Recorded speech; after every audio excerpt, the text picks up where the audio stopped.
Puji nama Tuhan, kita boleh berkumpul tempat ini. Mari kita siapkan hadiah kiraan kita sembah Dia, kita agungkan Dia. Mari kita satu hati dan berdoa.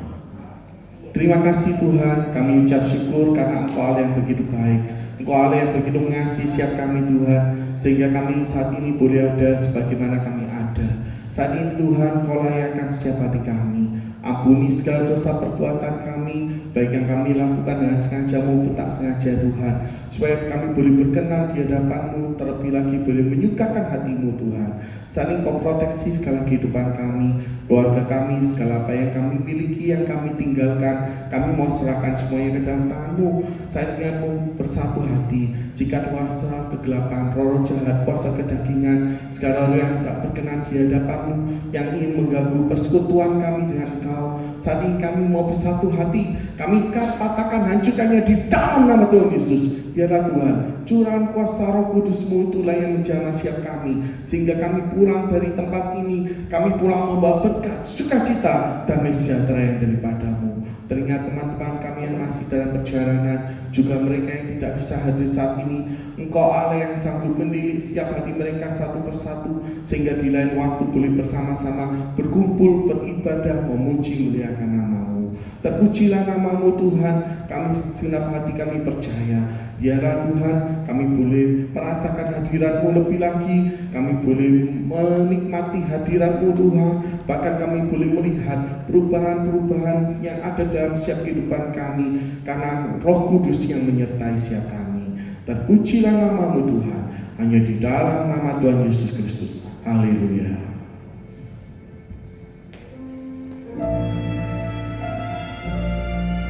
Kami ucap syukur Tuhan, karena Engkau Allah yang begitu baik. Inilah kami Tuhan, kami datang dengan kelebihan dan segala kekurangan kami. Kau singkirkan semua keburukan, semua kuasa gelap, karena ada Yesus. Kau diami dengan kebaikan, dengan kasih Tuhan, karena ada Yesus. Tuhan hadir di tempat ini, Kau diami dengan hadirat-Mu, berkatalah, berkatilah,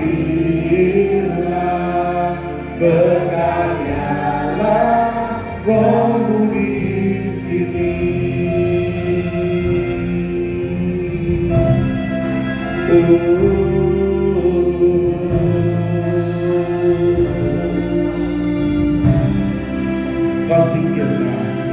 Kau singkirkan semua keburukan, semua kuasa gelap, karena ada Yesus.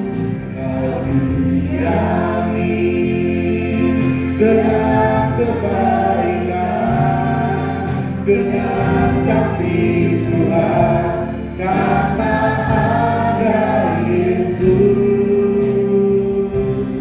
Tuhan hadir di tempat ini,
terabadikan dengan kasih Tuhan karena ada Yesus.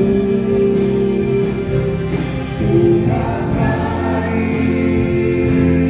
di tempat ini, Kau dialih dengan hadirat-Mu. Berkatalah, berkatilah, bernyanyilah, memuji Tuhan hadir, Tuhan hadir di tempat ini. Kau dialih dengan hadirat-Mu. Berkatalah, berkatilah, bernyanyilah, memuji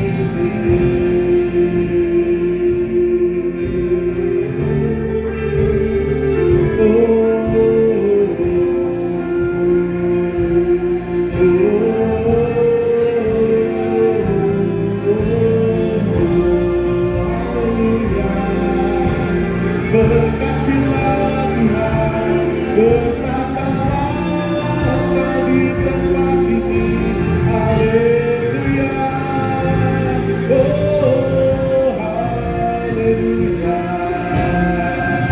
oh mulialah namamu,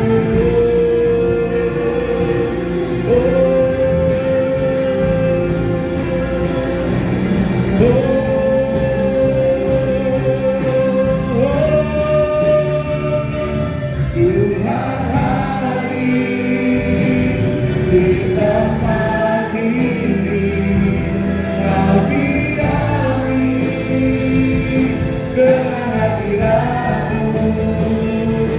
Berkatalah, berkatilah, bernyanyilah, memuji Tuhan hadir, Tuhan hadir di tempat ini. Kau dialih dengan hadirat-Mu. Berkatalah, berkatilah, bernyanyilah, memuji Berkarya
berkaryalah Roh-Mu di sini.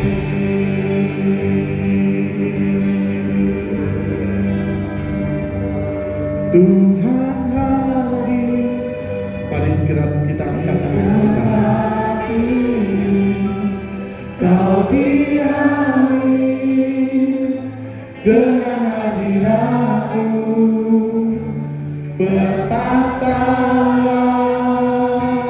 berkatilah, berkaryalah Roh-Mu di sini.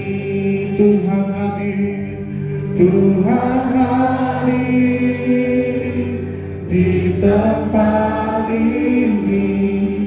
Kau diami dengan hadirat-Mu, bertatalah, berkatilah, berkaryalah Roh-Mu di sini. Tuhan hadir, Tuhan hadir di rumah ini, di rumah ini. Kau diami dengan hadirat-Mu, berkatalah, berkatilah, berkaryalah Roh-Mu di sini. Tuhan hadir di tempat ini. Kau diami dengan hadirat-Mu, Tuhan hadirat-Mu, berkatalah, berkatilah, berkaryalah Roh-Mu di sini. Berkaryalah Roh-Mu di sini.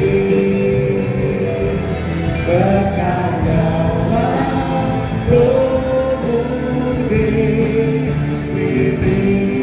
Haleluya.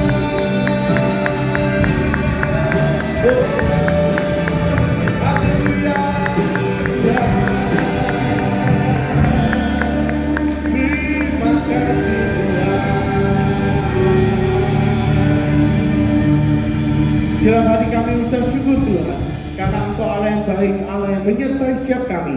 Dan kami percaya Roh-Mu ada di tempat ini, memenuhi setiap kami, dan kami menerima sukacita yang daripada-Mu. Dan pujilah nama-Mu Tuhan, hanya di dalam nama Tuhan Yesus Kristus. Yang percaya bahwa Tuhan ada di tempat ini, mari kita angkat tangan kita, berikan sorak-sorai yang paling meriah bagi Tuhan Allah kita. Haleluya.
tebus dosaku, kubur kosong membuktikan Dia hidup. Saya hidup, ada hari esok, Dia hidup, ku tak gentar, karena ku tahu Dia pegang hari esok. Hidup kami perhatikan Dia hidup. Dia hidup, Dia hidup, Dia hidup, ada hari esok. Dia hidup, ku tak gentar, karena ku tahu Dia pegang hari esok. Hidup kami perhatikan Dia hidup. Dia hidup, Dia hidup, ada hari esok. Dia hidup, ku tak gentar, karena ku tahu Dia pegang hari esok. Hidup kami perhatikan Dia hidup. Hidup kami perhatikan Dia hidup. Hidup kami perhatikan Dia hidup. Haleluya. Glory bagi Tuhan. Berikan sorak-sorai kepada kehidupan kita. Kami percaya Dia pada kami. Kami akan saudara. Berikan sorak-sorai yang paling kehidupan kita. Haleluya. Sebentar kita akan diberkati oleh firman Tuhan. Dalam firman ini kita menjadi rema dengan siap firman kita, dan kita siap untuk menerima ucapan kudus.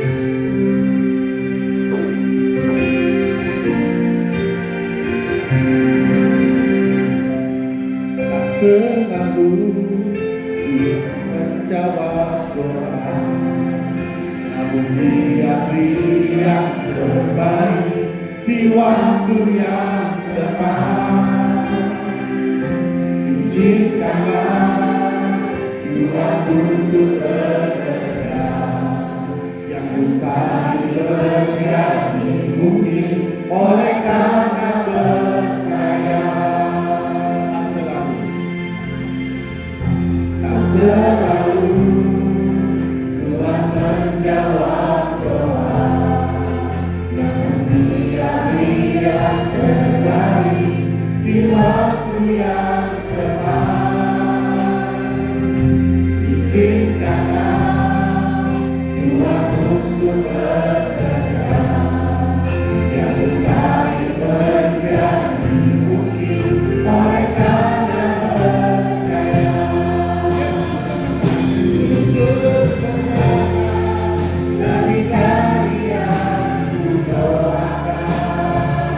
Yesus menjawab dari yang ku harapkan.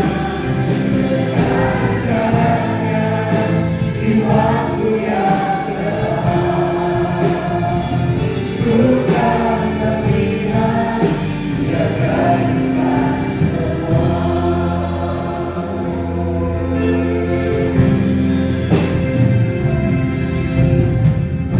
Tak selalu Tuhan menjawab doa, namun Dia beri yang terbaik di waktu yang tepat.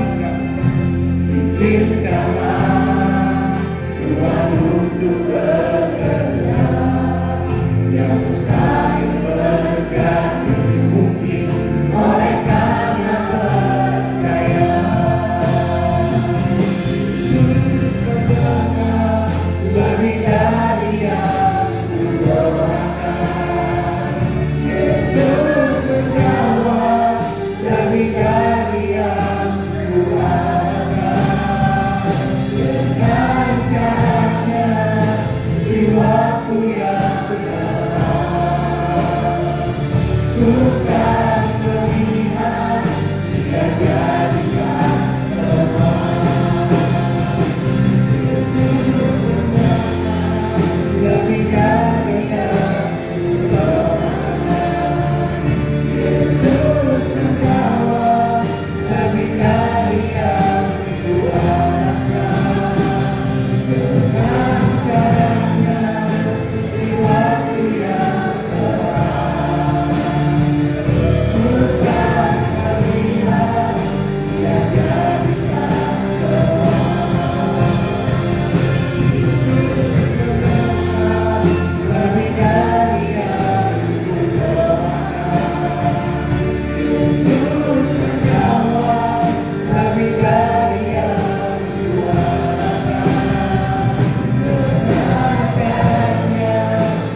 bersatu dalam doa.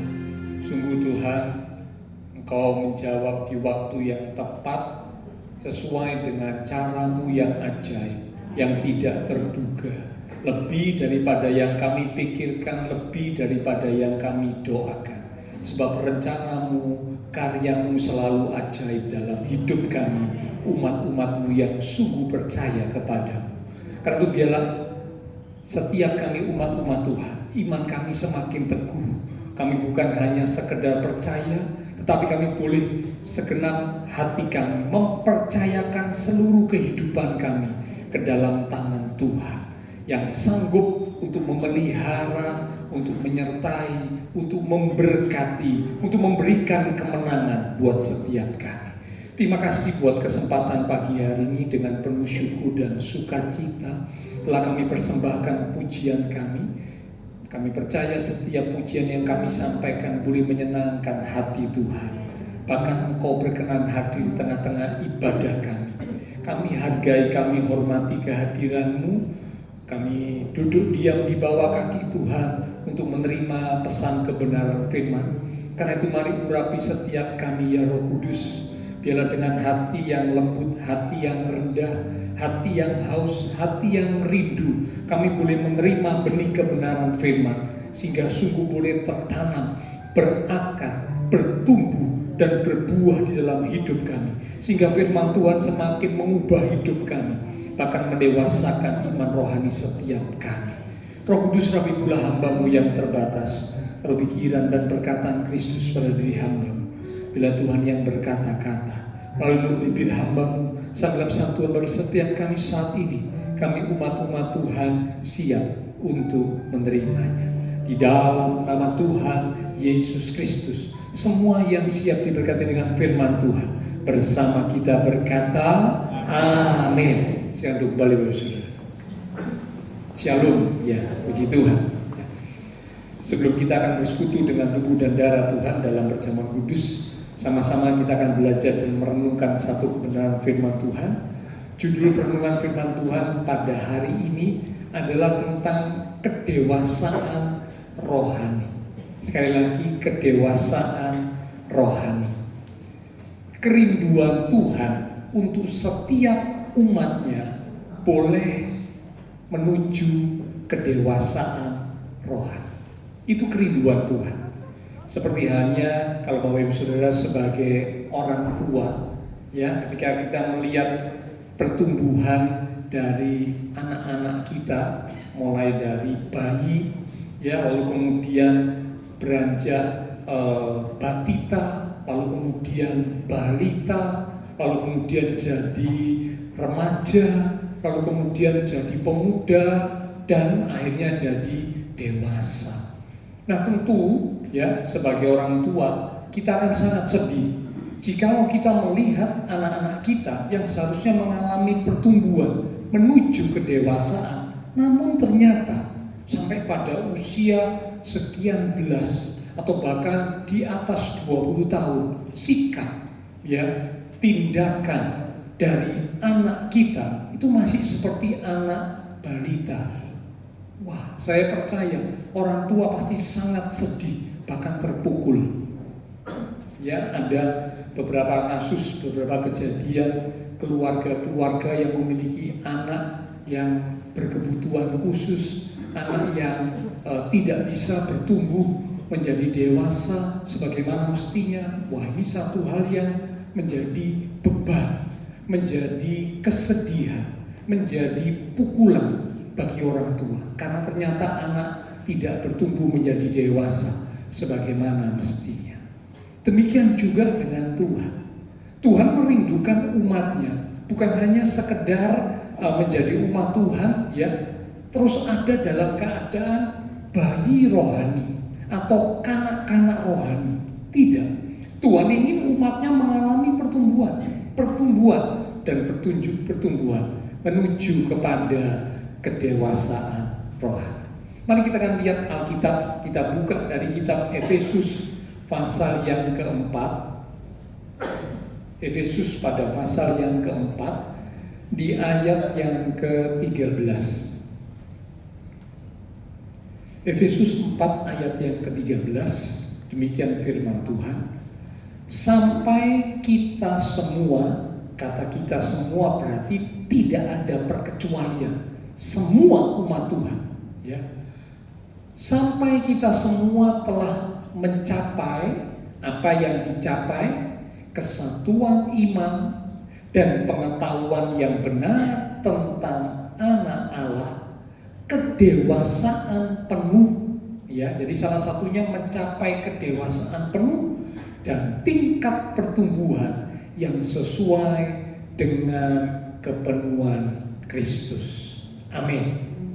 Dikatakan sampai kita semua, sampai semua umat Tuhan, tidak terkecuali siapapun umat Tuhan, ya, dari golongan apapun, dalam keadaan apapun, dikatakan mencapai salah satunya kedewasaan penuh. Kedewasaan rohani adalah salah satu tujuan kekristenan. Ya, jadi salah satu tujuan kekristenan adalah kedewasaan rohani. Maka dengan demikian, kedewasaan rohani bukanlah pilihan, melainkan sebuah keharusan. Jadi kalau ada umat Tuhan berkata, apa? Saya tidak mau jadi dewasa rohani, saya mau jadi kanak-kanak rohani saja, memilih untuk jadi kanak-kanak rohani. Wah, itu berarti tidak seturut dengan kehendak Tuhan, kemauan Tuhan, kerinduan Tuhan. Karena kerinduan Tuhan untuk setiap umat Tuhan itu mencapai kedewasaan penuh. Jadi tujuan kekristenan salah satunya adalah dewasa rohani. Kedewasaan rohani sebenarnya bukanlah sebuah pilihan, namun sebuah keharusan. Nah, ketika umat Tuhan menuju kedewasaan secara rohani, maka umat Tuhan itu harus meninggalkan sifat kanak-kanak, harus meninggalkan sifat kanak-kanak. Tidak mungkin umat Tuhan masih mempertahankan sifat kanak-kanak namun mau menuju kedewasaan rohani. Tidak mungkin, ya. 1 Korintus 13 di ayat yang ke-11, kita lihat saudara, ya. 1 Korintus 13 di ayat yang ke-11. Ketika aku kanak-kanak, aku berkata-kata seperti kanak-kanak. Aku merasa seperti kanak-kanak. Aku berpikir seperti kanak-kanak. Sekarang, sesudah aku menjadi dewasa, aku meninggalkan sifat kanak-kanak itu. Anak Tuhan yang terus mempertahankan kanak-kanaknya, kanak-kanak rohani maksudnya, tidak mungkin dia bisa mencapai atau menuju kedewasaan rohani. Tidak mungkin. Yang kanak-kanak rohani dikatakan kata-katanya berkata-kata seperti kanak-kanak, ya. Pikirannya berpikir seperti kanak-kanak, ya. Perasaannya merasa seperti kanak-kanak, karena memang masih kanak-kanak. Nah, anak Tuhan hendaknya tidak seperti itu. Kalau anak Tuhan terus seperti itu, saudara, ini sangat membuat hati Tuhan itu sedih. Sekali lagi, karena kerinduan Tuhan untuk umatnya itu bertumbuh menuju kepada kedewasaan rohani. Nah, pagi ini kita akan belajar bersama, ada 2 bagian yang akan kita belajar. Yang pertama, untuk menjadi dewasa rohani membutuhkan apa? Ini yang pertama, saudara, ya. Bagian pertama bicara tentang kedewasaan rohani. Untuk jadi dewasa rohani membutuhkan apa? Itu yang pertama. Bagian yang kedua, ciri-ciri orang atau anak Tuhan yang dewasa secara rohani itu seperti apa? Ciri-cirinya. Yaitu bagian yang kedua. Oke, sekarang kita masuk bagian yang pertama. Bicara tentang kedewasaan rohani, ya, untuk menjadi dewasa secara rohani itu membutuhkan apa? Paling tidak untuk menjadi dewasa rohani itu membutuhkan 3 hal, 3 perkara. Ayo kita lihat ayatnya, ya. Ibrani pasal 5 di ayat yang ke-11 sampai dengan ayat yang ke-14. Ibrani pada pasal yang kelima di ayat yang ke-11 sampai 14. Perikopnya berjudul peringatan supaya jangan murtad. 11. Tentang hal itu banyak yang harus kami katakan, tetapi yang sukar untuk dijelaskan, karena kamu telah lambat dalam hal mendengarkan. Sebab sekalipun kamu ditinjau dari sudut waktu, sekali lagi ditinjau dari sudut waktu, sudah seharusnya menjadi pengajar. Kamu masih perlu lagi diajarkan asas-asas pokok dari penyataan Allah. Dan kamu masih memerlukan susu, bukan makanan keras. Sebab barang siapa masih memerlukan susu, ia tidak memahami ajaran tentang kebenaran. Sebab ia adalah anak kecil. Tetapi makanan keras adalah untuk orang-orang dewasa yang karena mempunyai panca indera yang terlatih untuk membedakan yang baik daripada yang jahat. Nah, kalau Bapak Ibu Saudara dan saya cermati ayat-ayat dari Ibrani 5 ayat 11 sampai 14, paling tidak ada 3 hal yang dibutuhkan untuk seorang umat Tuhan itu menjadi dewasa secara rohani. Yang pertama, di ayat yang ke-12 bagian A dikatakan, sebab sekalipun kamu ditinjau dari sudut waktu.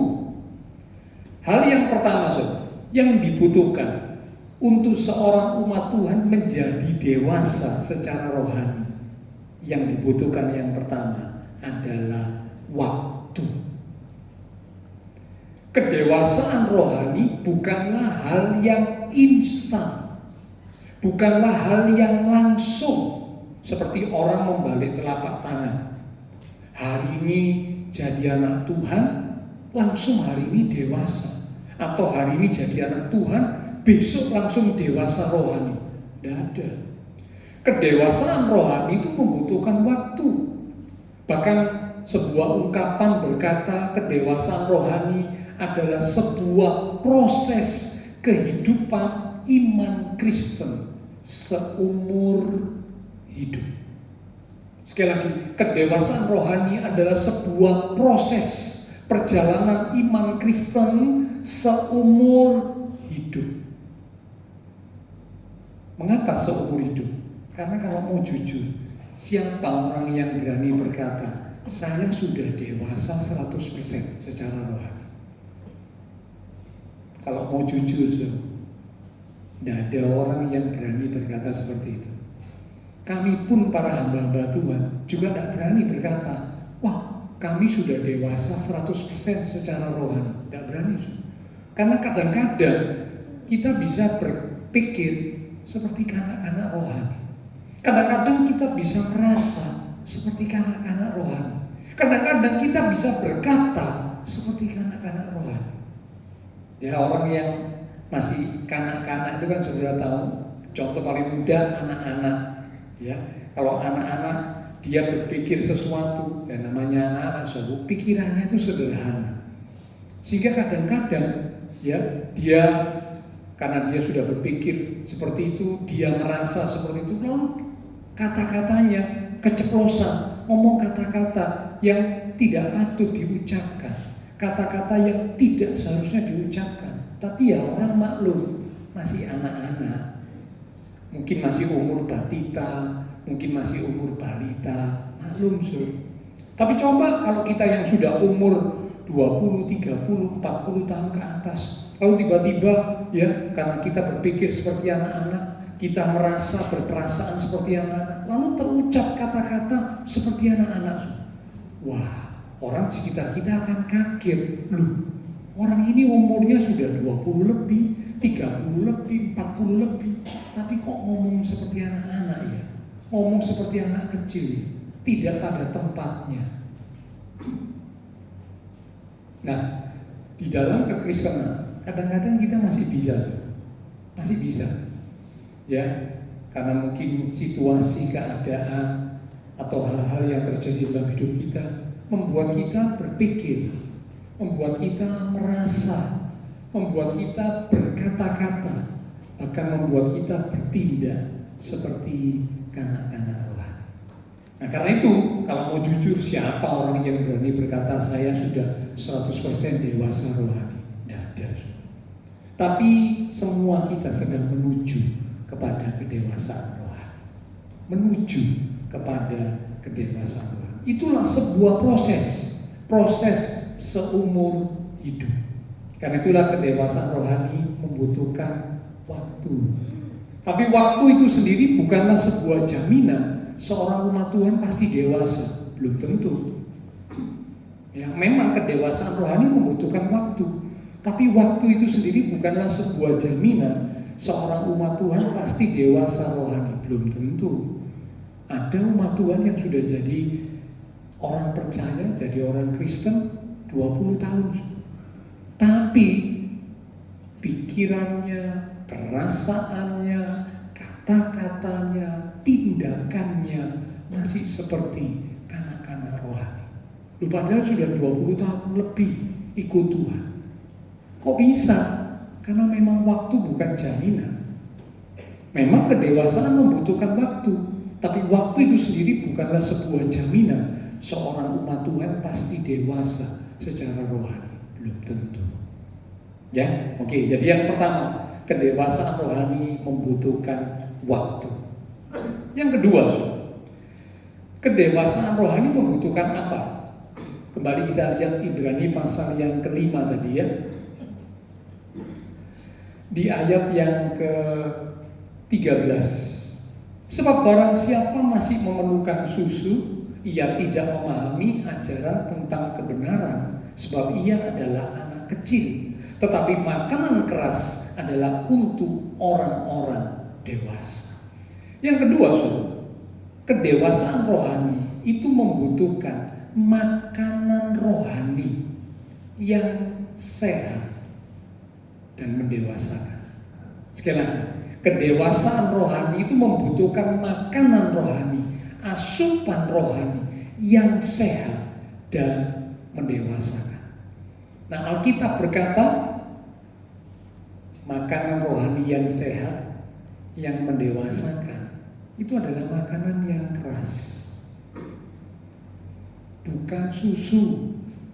Kalau susu itu masih untuk anak-anak rohani, susu itu masih untuk anak-anak secara rohani. Tapi kalau yang mau semakin dewasa, maka kedewasaan rohani itu membutuhkan makanan yang keras, kebenaran yang menyehatkan dan mendewasakan. Itulah makanan asupan rohani yang membuat umat Tuhan bisa bertumbuh menjadi dewasa. Ya, jadi kalau umat Tuhan yang semakin dewasa, tidak suka terima firman Tuhan yang cuma sekedar lucu, tanpa di dalamnya ada didikan, teguran, ya, nasihat, petunjuk.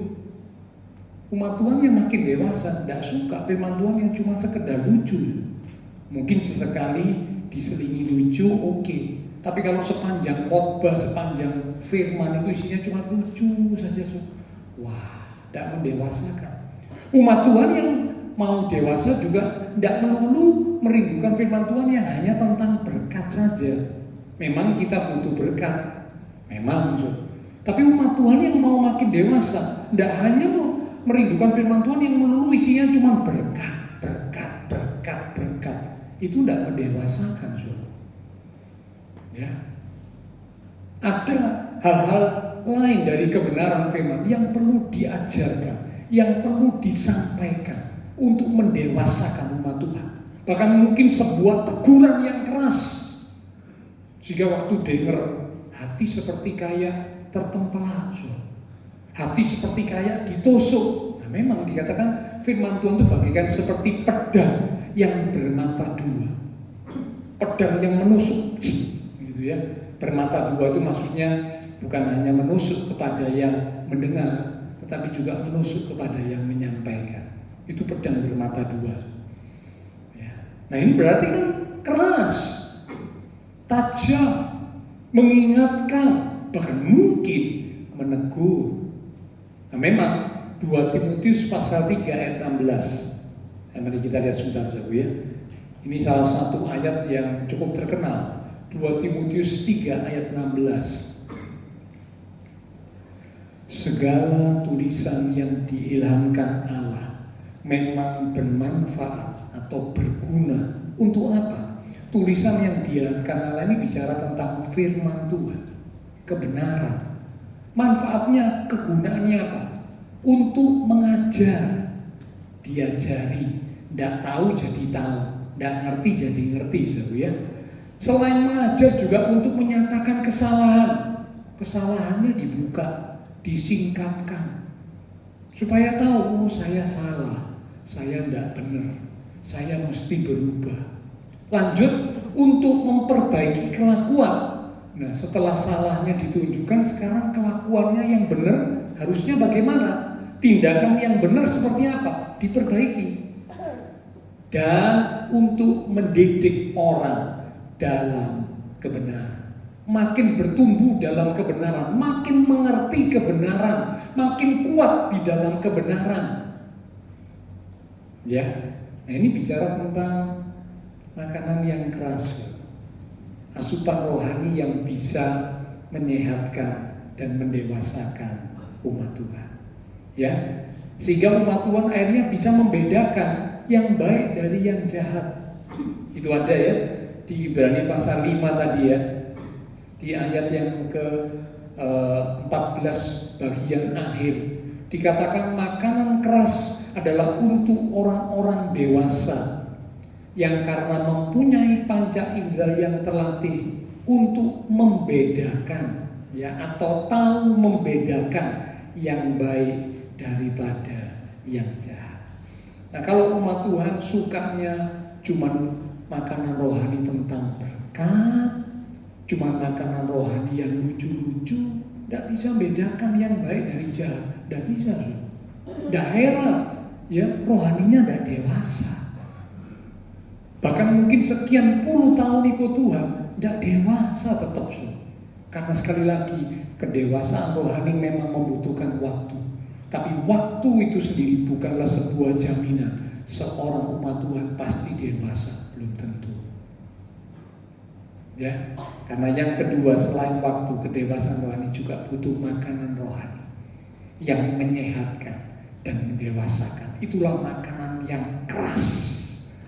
Jadi kalau kena firman Tuhan yang keras, jangan marah, Ada umat Tuhan, tapi bukan di tempat ini, ya, di tempat yang lain. Umat Tuhan kalau dengar firman Tuhan yang keras, marah, tersinggung, ngambek. Wis, aku tidak mau datang ke gereja. Apa firman Tuhan disampaikan kok mengenai aku? Firman Tuhan kok ditujukan kepadaku? Loh, keliru, saudara. Firman Tuhan memang ditujukan untuk semua umat Tuhan, bukan karena ngecing, ya istilahnya ngecing dalam tanda kutip ya, sengaja mengenakan seseorang, bukan. Firman Tuhan makanan keras untuk mendewasakan. Tadi dikatakan apa? Menyatakan kesalahan, memperbaiki kelakuan, mendidik orang dalam kebenaran sehingga makin bertumbuh dewasa. Ya, oke, itu yang kedua. Yang ketiga, yang terakhir dari bagian yang pertama, saudara ya.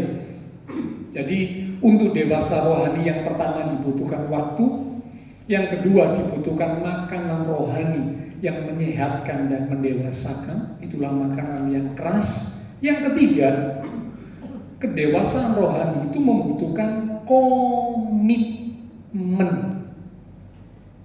Sekali lagi, komitmen. Tadi di ayat yang ke-12 dari Ibrani pasal 5 dikatakan sebab sekalipun kamu ditinjau dari sudut waktu sudah seharusnya menjadi pengajar. Pengajar ini bicara tentang komitmen. Seorang yang tidak punya komitmen tidak mungkin dia bisa men-sharingkan, membagikan ya apa yang dia sudah terima.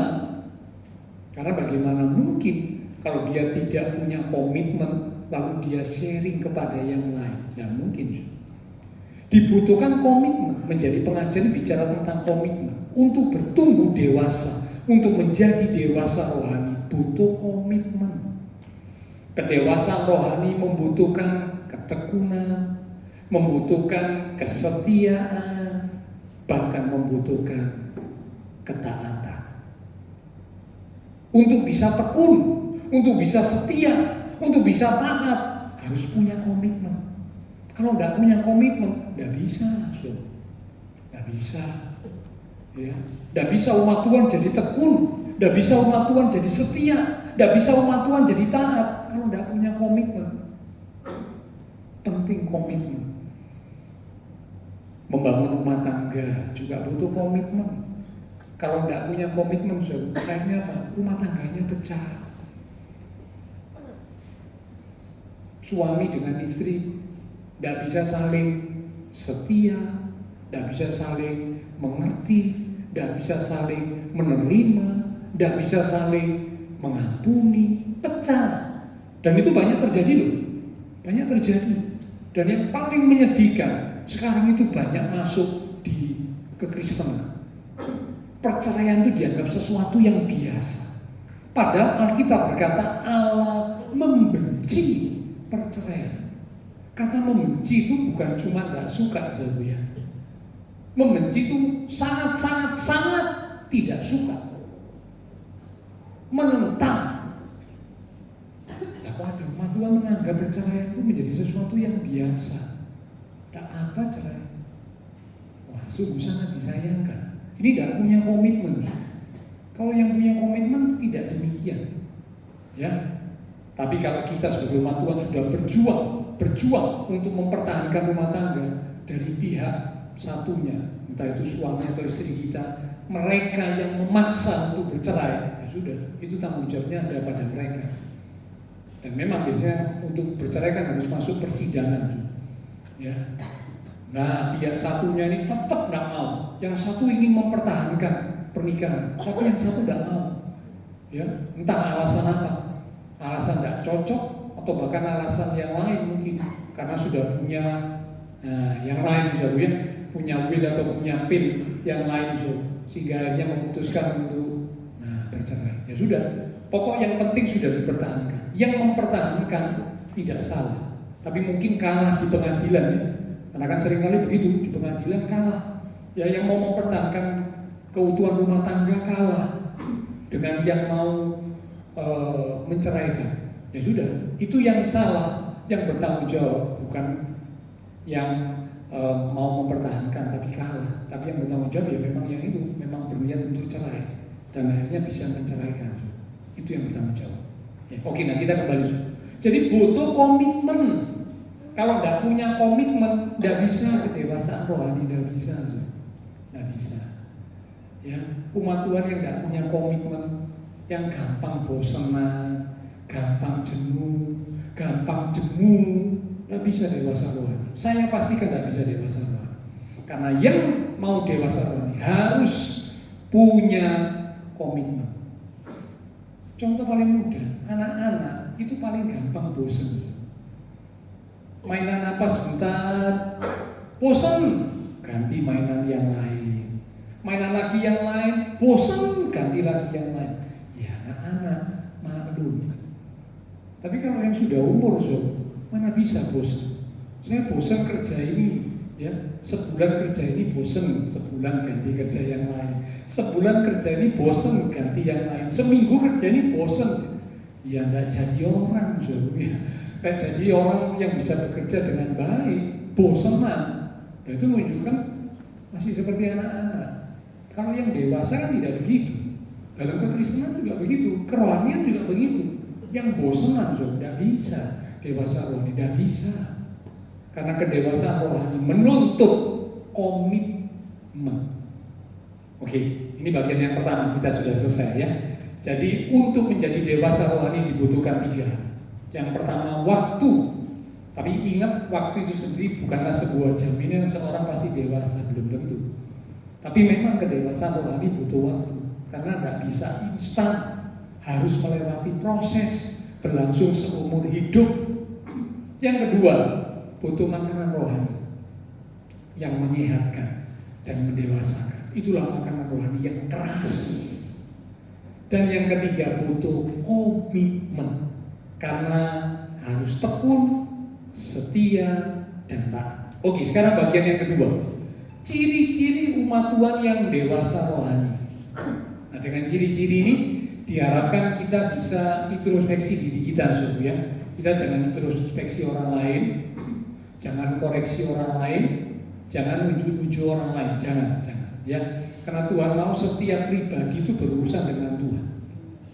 Jadi kalau introspeksi yang ini, introspeksi itu ya diri sendiri, saudara. Yang pertama, ciri umat Tuhan yang dewasa rohani yang pertama adalah memahami dan melakukan kehendak Tuhan. Sekali lagi, memahami dan melakukan kehendak Tuhan. Mari kita lihat Efesus 5 di ayat yang ke-17. Bisa minta tolong Pak itu volumenya ditambah sedikit? Ya, terima kasih. Efesus 5 di ayat yang ke-17. Efesus 5 ayat yang ke-17, demikian firman Tuhan. Sebab itu janganlah kamu bodoh, tetapi usahakanlah, upayakan, perjuangkan ya, supaya kamu mengerti kehendak Tuhan. Kedewasaan rohani itu bisa diukur dari pengenalan akan Tuhan dan kehendak Tuhan. Sekali lagi, kedewasaan rohani itu bisa diukur dari pengenalan akan Tuhan dan kehendak Tuhan. Kalau seorang umat Tuhan tidak memiliki pengenalan akan Tuhan yang baik, yang bertumbuh, maka itu belum dewasa. Karena kalau seorang umat Tuhan yang makin dewasa secara rohani, maka pengenalan dia akan Tuhan itu akan makin bertumbuh, akan makin meningkat. Taunya bukan cuma Tuhan yang memberkati, tetapi juga tahu bahwa Tuhan mengizinkan sesuatu terjadi untuk mendatangkan kebaikan.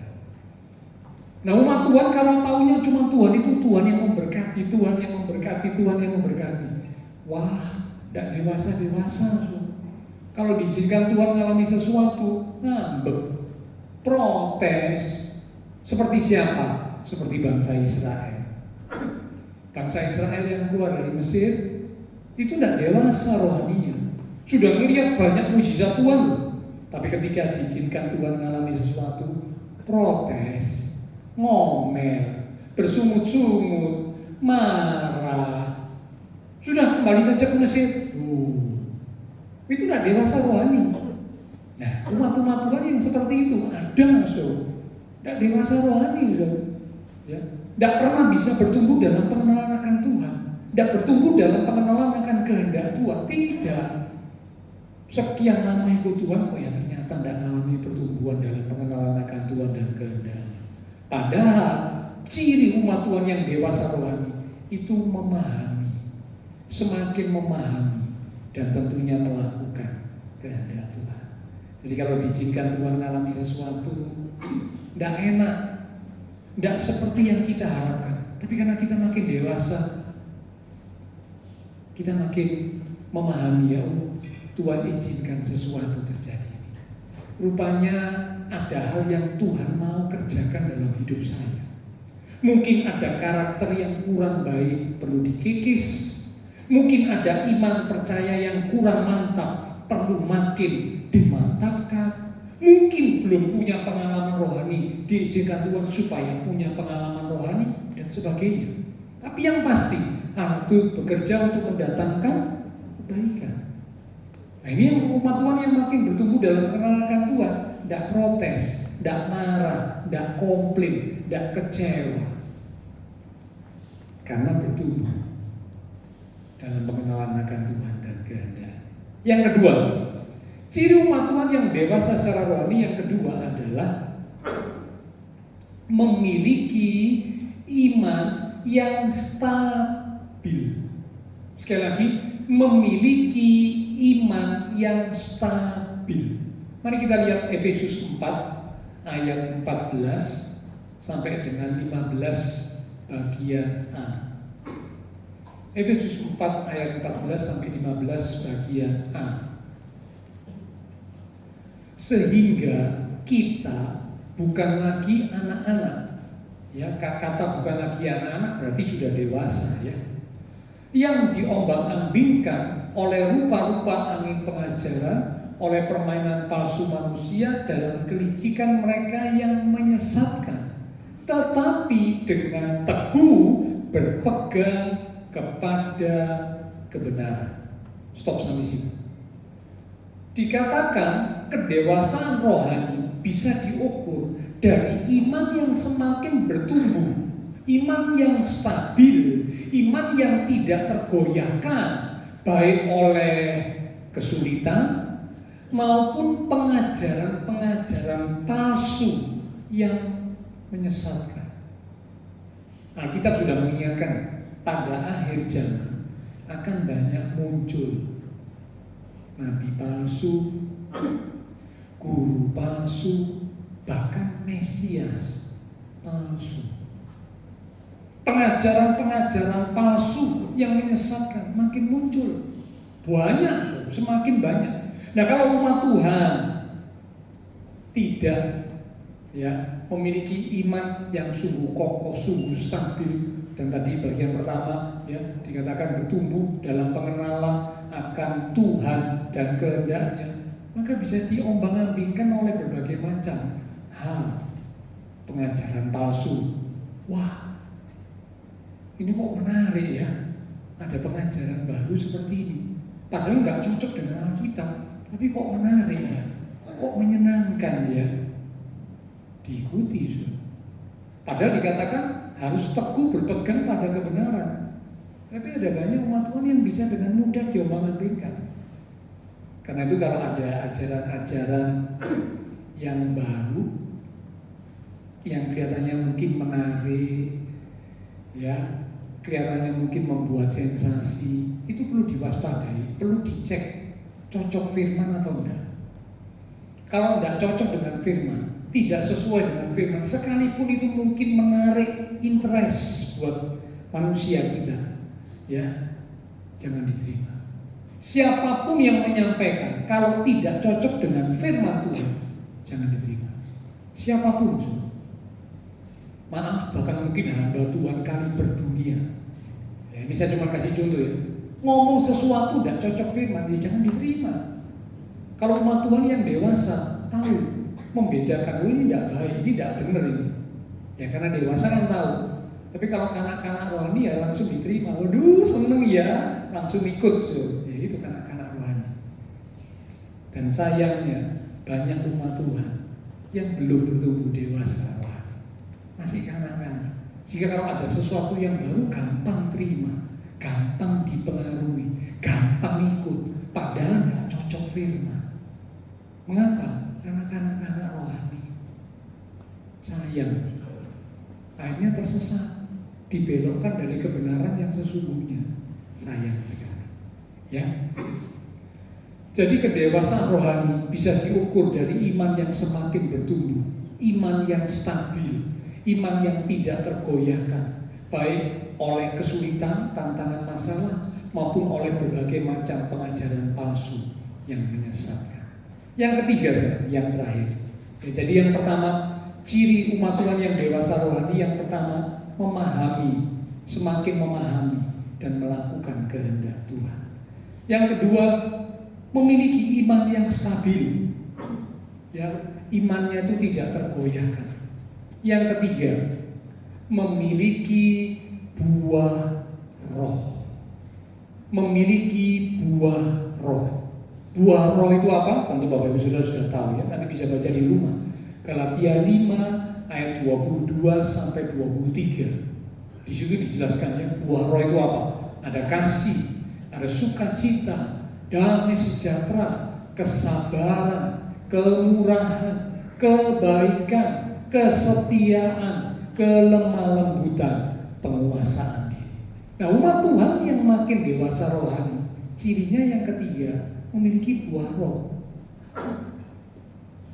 Makin bisa mengasihi, makin bisa setia, makin bisa melakukan kebaikan-kebaikan, murah hati, sabar, dan selanjutnya. Ya, jadi buah roh dimulai dengan kasih. Nah, kasih memang yang utama, Saudara, ya. Dalam kekristenan kasih ini sangat ditekankan. Ya, di Matius pasal 22 ayat 36 sampai 39. Bapak Ibu nanti bisa baca sendiri. Matius 22 ayat 36 sampai 39 dikatakan kasih adalah hukum yang terutama. Ketika murid-murid bertanya kepada Tuhan Yesus, hukum mana yang terutama? Tuhan bilang, kasihlah Tuhan Allah dengan segenap hatimu, dengan segenap jiwamu, dengan segenap kekuatan, dengan segenap akal budi. Kasih hukum yang terutama. Dan hukum yang kedua, kasihlah sesama manusia seperti dirimu sendiri. Ya, jadi kasih menjadi yang penting, yang terutama. Karena itu buah roh dimulai dengan kasih. Lanjut terus, dan akhirnya yang terakhir, buah roh itu ditutup dengan penguasaan diri, pengendalian diri. Amsal berkata, orang yang tidak bisa menguasai dirinya, orang yang tidak bisa mengendalikan dirinya, itu diibaratkan seperti kota yang roboh temboknya. Zaman dahulu waktu Alkitab ditulis, kota-kota kalau dibangun itu selalu dikelilingi dengan tembok pembatas, tembok yang membuat menjadi perlindungan buat kota itu. Kalau kota tidak punya tembok, kota itu gampang diserang, kota itu gampang dikalahkan, kota itu gampang dihancurkan. Umat Tuhan yang tidak bisa mengendalikan diri, tidak bisa menguasai diri, digambarkan, diibaratkan seperti kota yang tidak punya tembok. Temboknya sudah roboh, sehingga gampang diserang, gampang dijatuhkan, gampang dihancurkan oleh iblis. Karena itu penguasaan diri penting. Ya, orang yang dewasa rohani dia akan memiliki kemampuan, semakin memiliki kemampuan untuk mengendalikan diri, mengendalikan perasaan, emosi, mengendalikan pikiran, mengendalikan kata-kata, ya, sehingga bertindak dengan bijak, tidak gegabah, tidak gusak-gusuk, tidak sembarangan, tidak ngawur-ngawuran. Karena apa? Bisa menguasai diri, bisa mengendalikan diri. Tapi yang tidak bisa mengendalikan diri, dia akan bertindak sesuai dengan dorongan hawa nafsu. Dia akan bertindak sesuai dengan dorongan keduniawian. Karena apa? Tidak bisa mengendalikan diri. Pokok apa yang menyenangkan menurut manusia daging dilakukan. Tidak peduli Tuhan, tidak suka, tidak peduli. Pokok saya suka. Waduh. Nah ini ya, tidak ada buah roh. Salah satunya tidak bisa mengendalikan diri. Ya pasti orang umat Tuhan yang seperti ini ya pasti nggak dewasa rohani, itu pasti.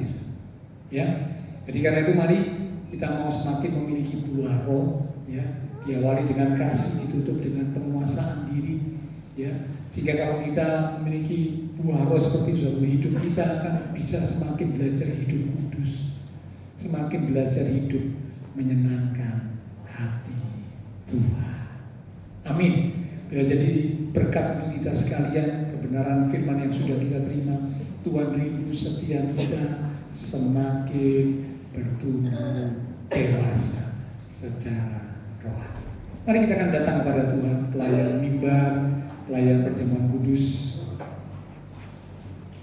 Kita siapkan hati kita untuk bersekutu dengan tubuh dan darah Tuhan. Lewat satu pujian kita katakan, bagaikan bejana siap dibentuk, demikian hidupku di tanganmu, dengan urapan kuasa Roh-Mu ku dibaharui selalu. Jadikanku Allah dalam rumah-Mu, inilah hidupku di tangan-Mu. Bentuklah seluruh kehendak-Mu, pakailah sesuai rencana-Mu. Mau seperti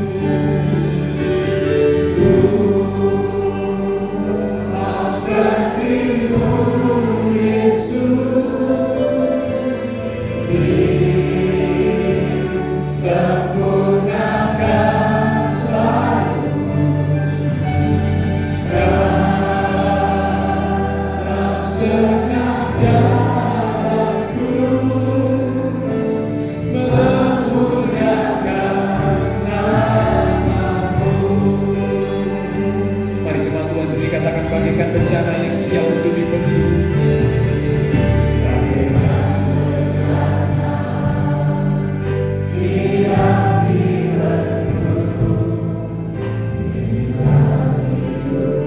Inilah kami Tuhan,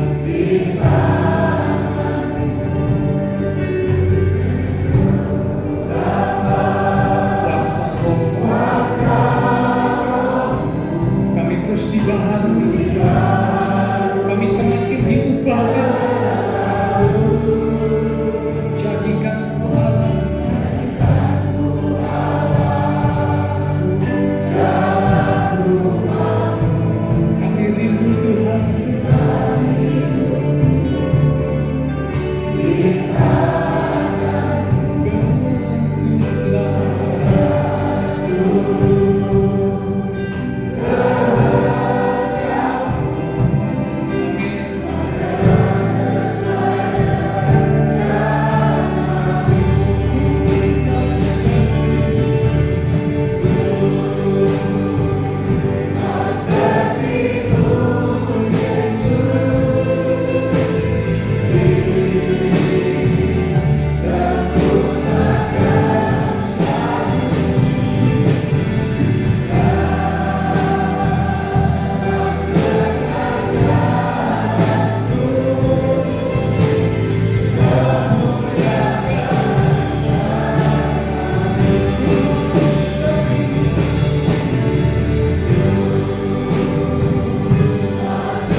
Setiap kami umat-umat, supaya kami boleh semakin dibentuk, dikerjakan, diubah oleh kuasa Roh Kudus, sehingga kami boleh jadi umat-umat Tuhan yang semakin bertumbuh dewasa seperti yang Tuhan mau.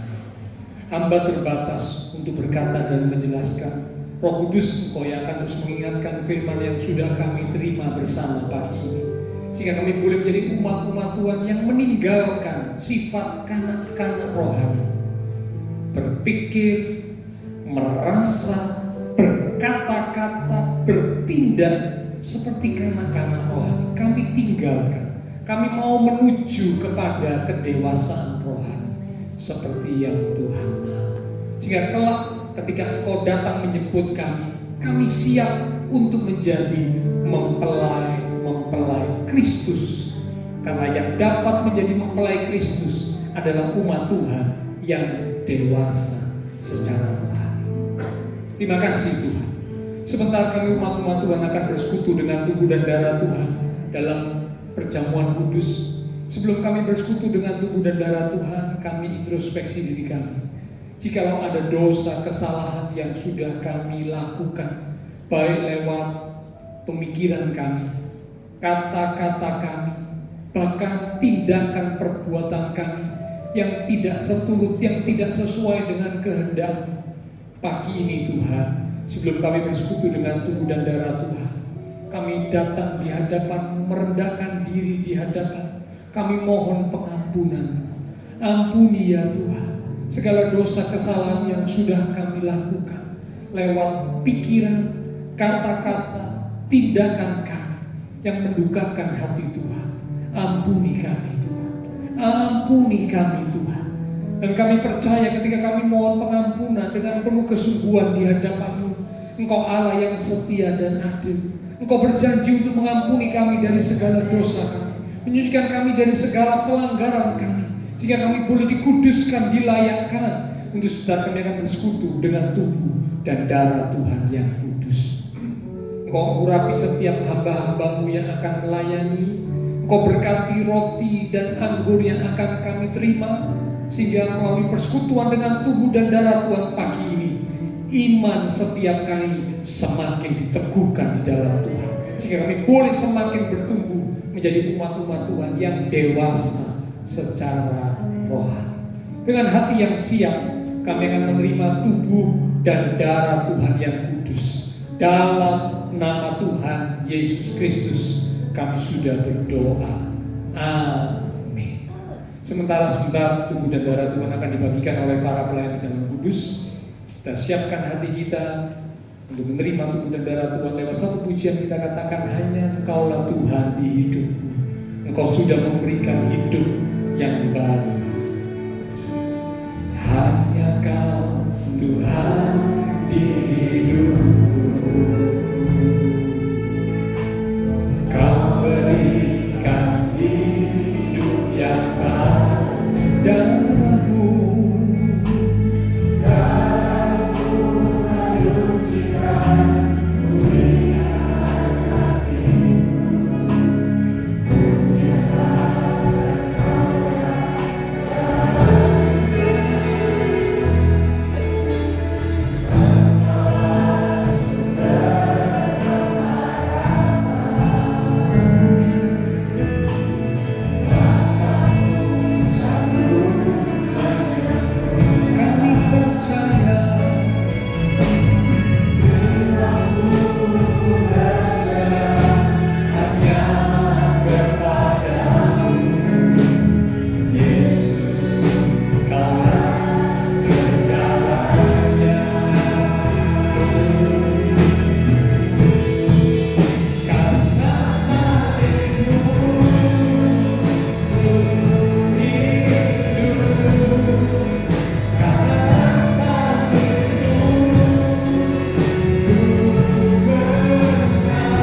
sudah menerima tubuh dan darah Tuhan, silakan bangkit berdiri. Yang belum, tetap tinggal duduk supaya dapat diketahui oleh para pelayan dalam kudus yang belum menerima tubuh dan darah Tuhan.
Yosti. Dalam firman Tuhan ini boleh jadi rema buat setiap kita. Tentunya Tuhan tahu apa yang kita butuhkan. Ya, firman Tuhan boleh menguatkan, mengingatkan, menegur, menghibur, ya. Tapi yang pasti firman Tuhan ini sangat bermanfaat, berguna buat kita, ya. Sudah baca firman Tuhan ini, jadi perenungan kita bersama. Oke, kita siapkan hati kita untuk kita akan bersekutu dengan tubuh dan darah Tuhan, dengan hati pikiran yang tertuju kepada korban Kristus di atas kayu salib. Mari kita angkat roti yang adalah tubuh Tuhan lebih tinggi dari kepala kita. Terima kasih Tuhan, kami umat-umat-Mu siap untuk bersekutu dengan tubuh dan darah Tuhan yang kudus. Kami percaya kebenaran kekudusan Tuhan telah melingkupi setiap kami, melayakkan kami, umat-umat-Mu untuk bersekutu dengan tubuh dan darah Tuhan yang kudus. Terima kasih Tuhan.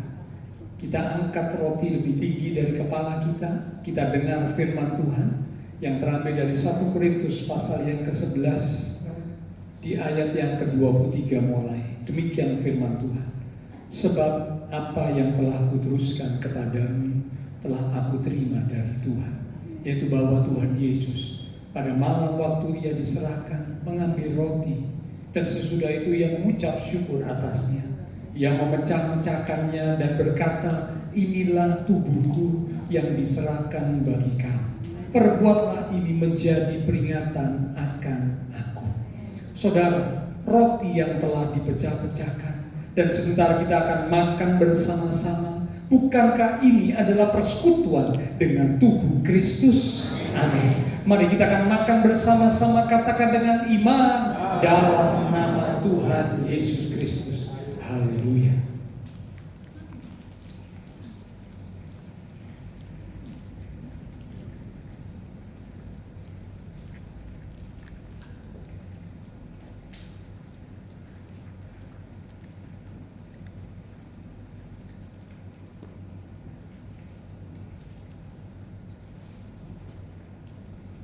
Terima kasih Tuhan. Terima kasih untuk persekutuan dengan tubuh. Terima kasih Tuhan. Mari sekarang kita angkat cawan lebih tinggi dari kepala kita. Kembali kita akan dengar firman Tuhan.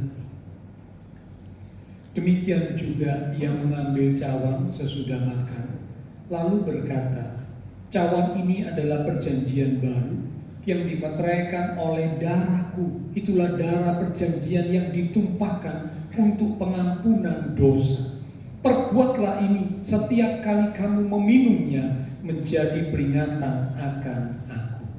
Saudara, cawan yang telah kita mintakan berkat atasnya, dan sebentar kita akan minum bersama-sama. Bukankah ini adalah persekutuan dengan darah Kristus?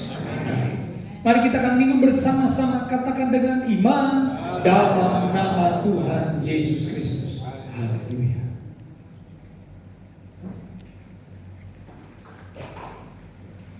Katakan terima kasih Tuhan. Terima kasih, kami bersyukur Tuhan. Haleluya, haleluya, haleluya, haleluya. Terima kasih Tuhan, terima kasih Tuhan. Kami bersyukur. Haleluya, haleluya, haleluya.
kasih Tuhan.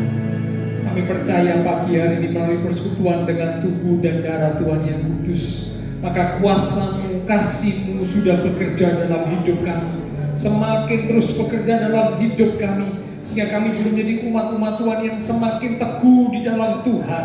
Iman kami tidak tergoyahkan. Apapun yang Tuhan izinkan terjadi, sekali kami percaya Tuhan Yesus, tetap sampai akhir hidup kami tetap percaya kepada Tuhan Yesus. Engkaulah satu-satunya Allah yang kami percaya, satu-satunya Allah yang kami sembah. Terima kasih Tuhan, terima kasih. Kami percaya melalui persekutuan dengan tubuh dan darah Tuhan pagi ini, yang sakit disembuhkan, yang lemah dikuatkan, yang susah dihiburkan, bahkan yang sedang menghadapi masalah, tantangan, kesulitan, biarlah dengan iman yang teguh kami menanti-nantikan Tuhan, yang kami percaya Engkau akan menyatakan pertolongan-Mu tepat pada waktunya. Terima kasih Tuhan. Bapa berdoa untuk setiap umat Tuhan, diberkati iman rohani, diberkati keluarga rumah tangga, diberkati usaha pekerjaan, diberkati studi sekolah, diberkati kesehatan kami. Bahkan Kau berjanji menyediakan masa depan yang indah, penuh dengan pengharapan bagi umat-umat-Mu yang sungguh percaya kepada-Mu. Terima kasih Tuhan. Semua yang sudah melayani, persembahan yang dipersembahkan, apapun yang dilakukan setiap umat-Mu, karena mengasihi Engkau, Allah sumber segala berkat, akan memberkati kembali dan memakai hidup kami, untuk kami boleh lebih lagi berkarya bagi Tuhan, untuk kemuliaan Tuhan. Kami berdoa memberkati bangsa negara kami Indonesia, pemimpin-pemimpin bangsa kami, kota kami Surabaya, bahkan juga tetangga lingkungan sekitar gereja Tuhan. Memberkati setiap jemaat Tuhan yang berulang tahun sepanjang minggu ini. Biarlah dengan pertambahan usia yang Tuhan beri, membawa kami semakin cinta Tuhan, semakin sungguh-sungguh di dalam Tuhan. Kami berdoa pula buat jemaat Tuhan yang tidak bisa hadir. Mungkin ada mereka yang sakit, yang lemah, yang susah, yang menghadapi masalah. Tuhan Kau menilik setiap mereka dalam keadaan situasi yang bagaimanapun. Dalam Engkau Tuhan bekerja dalam hidup mereka, menguatkan iman mereka, membangkitkan iman mereka, sehingga mereka boleh menjadi umat-umat Tuhan yang tetap bertekun, tetap setia kepada Tuhan. Terima kasih Tuhan. Setelah selesai ibadah, selesai persekutuan kami dengan Engkau di ibadah pagi ini, kami akan berpisah satu dengan yang lain, kembali ke keluarga rumah tangga, kembali ke aktivitas kami.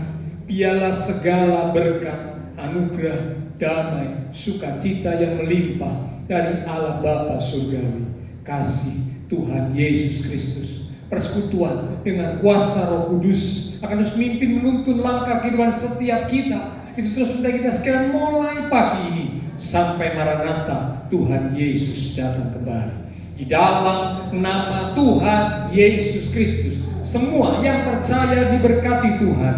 Mari bersama dengan iman kita berkata, amin. Tuhan berkati kita sekalian, sampai berjumpa.